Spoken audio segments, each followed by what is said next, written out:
കർത്താവായ യേശുക്രിസ്തു ശാസ്ത്രദൃഷ്ടിയിൽ എങ്ങനെയാണെന്ന് നോക്കാം. 1. ദൈവശാസ്ത്രം എന്ന നിലയിൽ കർത്താവായ യേശുക്രിസ്തു മഹാദൈവം.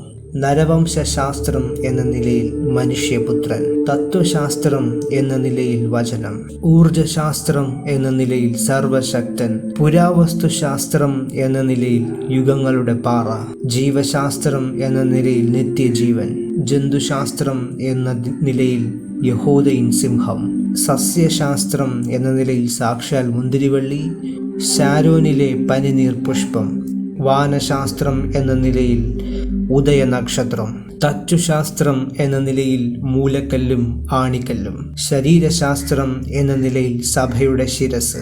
ജ്യോതിശാസ്ത്രം എന്ന നിലയിൽ നീതിയിൻ സൂര്യൻ.